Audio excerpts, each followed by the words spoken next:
Well, coming to you from Base Camp 3. I'm not giving that location, obviously, but it's a horse camp near me. I'll say that much. But I'm out here for a reason.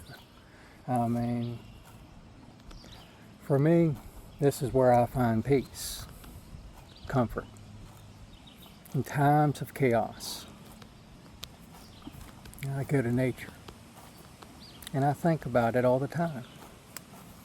The impact I have on the ecosystem around me. I mean, what kind of impact does the work I do? I worked in one of those data centers. I'm a network engineer.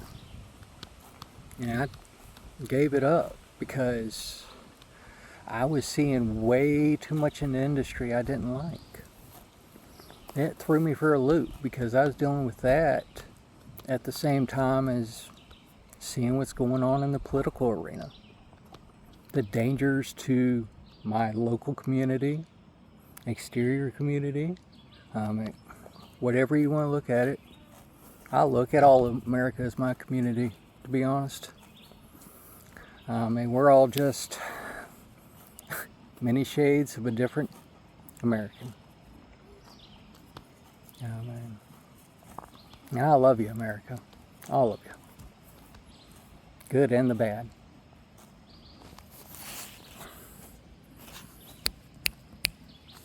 Oh, man. But I'm out here thinking, okay, sorry, I had to rescue Azim. He's out here with me. And as you can see, Rocky's over here getting his graze on. Oh, man. And we're enjoying the peace and quiet, the serenity. And I'm collecting my thoughts and peace in how to describe this plan I've had. I've done some run-throughs with family. And part of my family likes it, part of them don't. We're a very divided America right now. That is very true. But ultimately, divided or not, with what's going on, I think the plan I have is about the most solid that we could have from any president. That's why I say, and I put it out there, as I describe it here now. It doesn't have to be me with that name on that bill. I just want to be able to inspire the person that does, or at least take and make something great out of it, better than what even I can imagine.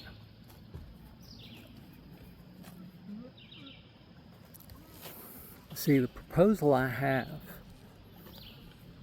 and that I want to push regardless, as your president or otherwise, I don't give it.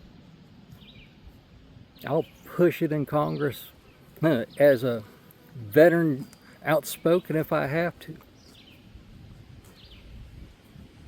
But I want to push this. And I'm going to push this hard because it's solid.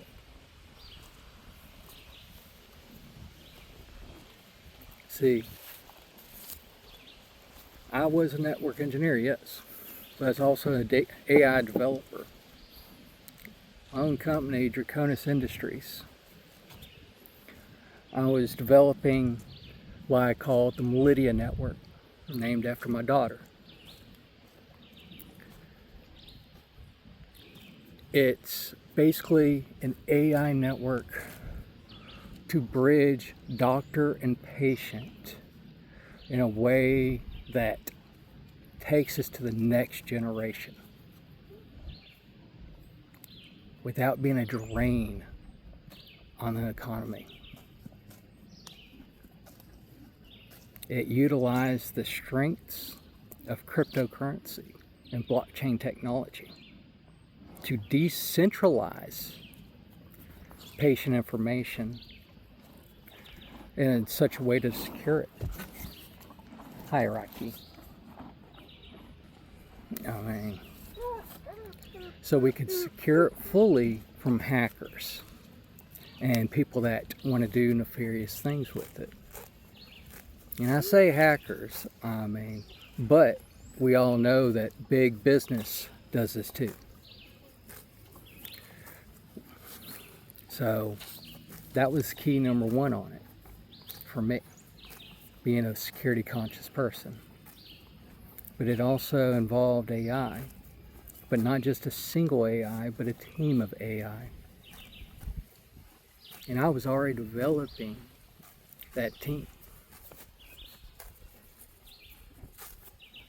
I was well underway on that team.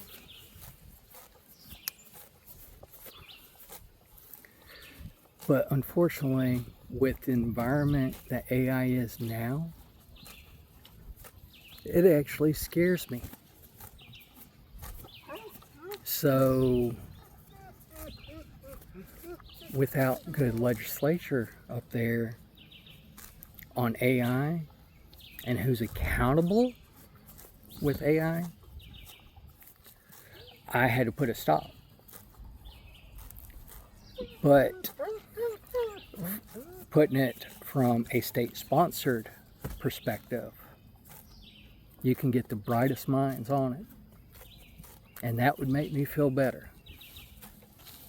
So this AI-driven network would basically be the mediator between the doctor and patient until the doctor was available, taking those typical questions that you get, but also having a more emotional connection with the patient. Not this AI stutter stuff, but actually relatable on a human level. And we're getting there. I mean, this was bold, and this was 5-year game plan. It also included the psychologists. Because as we see, I mean, I saw the need years ago that the kids need more protection. So having this down to a app that you can have on your phone. A lot of kids have phones nowadays. All they have to do is talk to their friendly AI. Psychiatrists on the other side to help them out and recognize when there's issues and be able to sound those alarms. Being a father, that's important to me, especially with what I saw in the court system.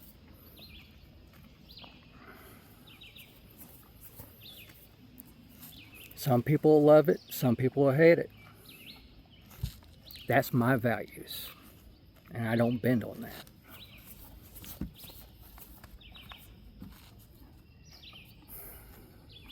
And that's one layer, right? With the benefits of the crypto, my first project was actually a trade AI, and built the team around that because it would be self-investing into the network. Yes, you heard that. Self-investing. All the profits would be going to the network to pay for patient care. That was my goal. It's definitely got its holes, but that's my starting point I went with. And I'm working through those holes. Hierarchy.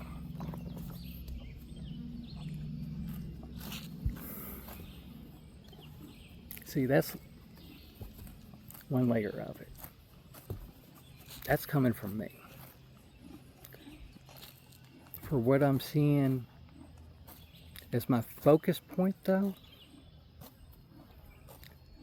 is the homeless. Nothing disgusted me more and seeing the treatment of veteran homeless out there. I've donated my time for Habitat for Humanity. You know, I did my civic duties there, but seeing that, I didn't do enough. None of us did. I hold all of us accountable on that one as American citizens. You know what I mean? I take that back. There were some groups out there that were actually scooping up the homeless. And for them, I'm thankful. I wish I could have been there and helped. Okay. Had to check on Izzy. But so that's my focus point. And that's where my plan comes in. See, if we take a percentage of each state, federalize it. We've done it before. National forest, anybody, right? Even part of it could be part of the national forest in this plan. And before you get up in arms about that, hear me out. I'm not talking about desecrating the forest. No. What I'm talking about is a consolidation of people in a unified effort. Because we're hurting right now, America. And we need to come together more than now than ever.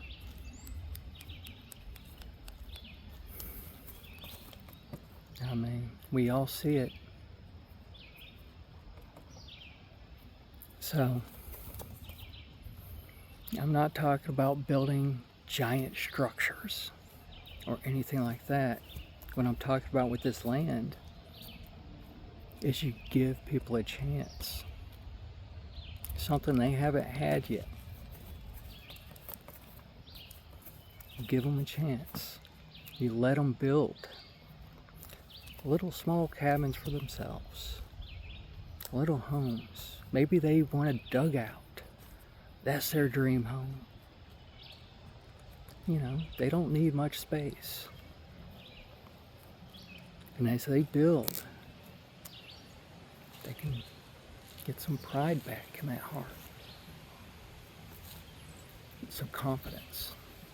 Because they're strong. Many people have forgotten that.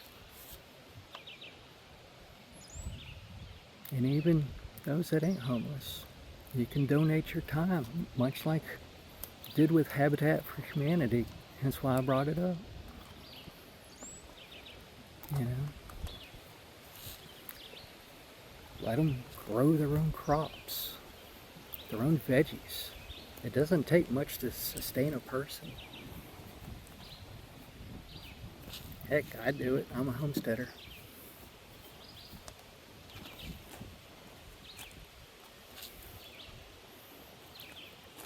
I mean, let them work. They can buy some solar panels at some point, put them up on the house, have their own electricity. Buy some water rec systems, have their own water. Not be a drain on the community.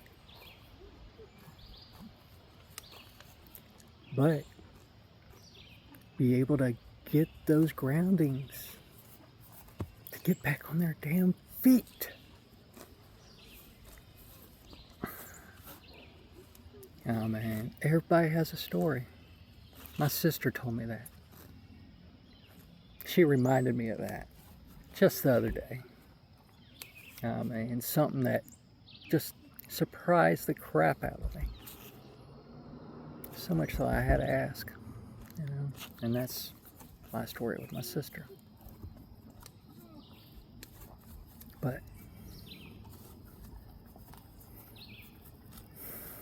whatever their story, they're a human life. They're my brother, my sister. That means they have value.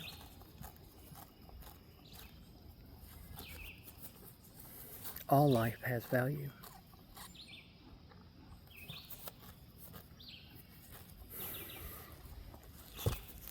And part of this too involves the first people and the natives from my planet. Love them, hate them, whatever your views. I mean, they're still my brothers and sisters. Yeah, I'll say that plainly.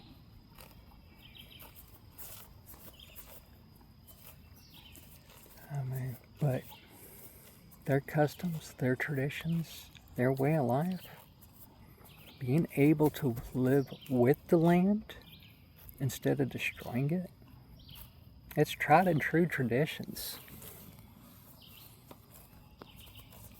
So reaching out to them and seeing what we can do to help each other, you know, learn from each other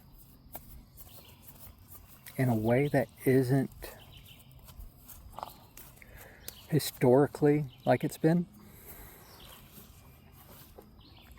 And yes, I'm learning of a lot of atrocities I didn't know about in that regard.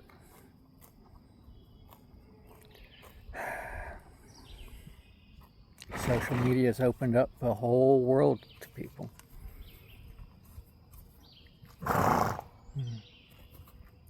So a lot of dark histories are coming to light. You know, I think that's part of why we're seeing what we're seeing now too. Because they can't hide their dirty laundry anymore. The people are seeing it. The people can recognize bullcrap when they see it. Especially when it hits them close to home. Look at the protesters out there. Heck, even on the big level. I mean, the whole stadium closed to ice. Bravo. Bravo. Small businesses, big businesses, more and more are saying, hey, this is wrong. And we need more of that. And we're seeing it in areas where it did hit close to home. I mean, a little history from my time in Afghanistan. They're very tribal people over there, very proud people. And I have absolute respect for them. And many have come here to this country legally. And I say that legally, as in they did it right.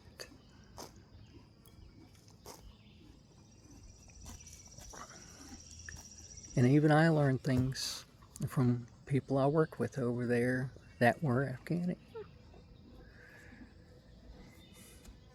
You know, but they were so divided, community to community, that it was like Birmingham fighting Atlanta.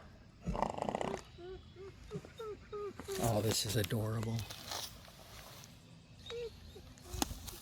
Thank you, Rocky. Now he's a happy boy.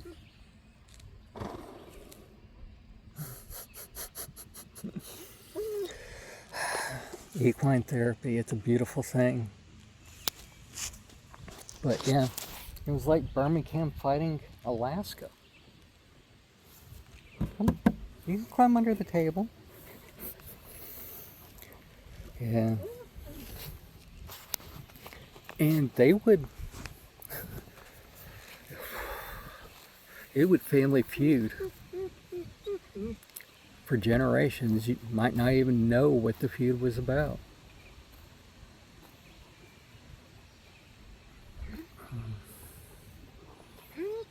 So, seeing that over there, I think about it over here.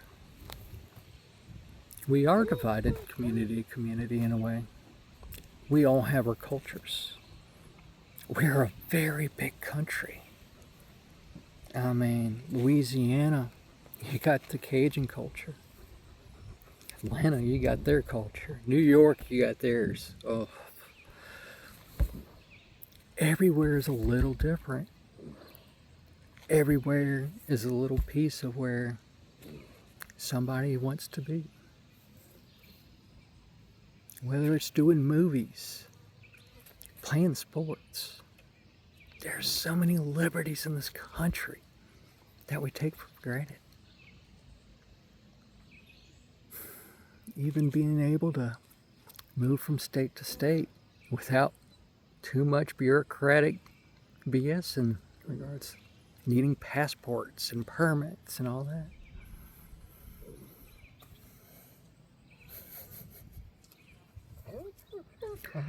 Oh man. So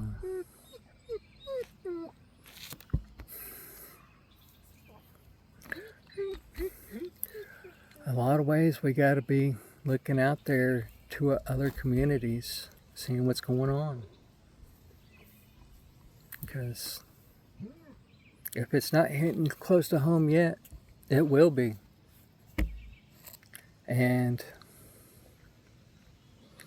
hopefully at that point you still have the support of those other communities and it doesn't divide us further. Look to your brothers and sisters out there, America. I love you. Bye.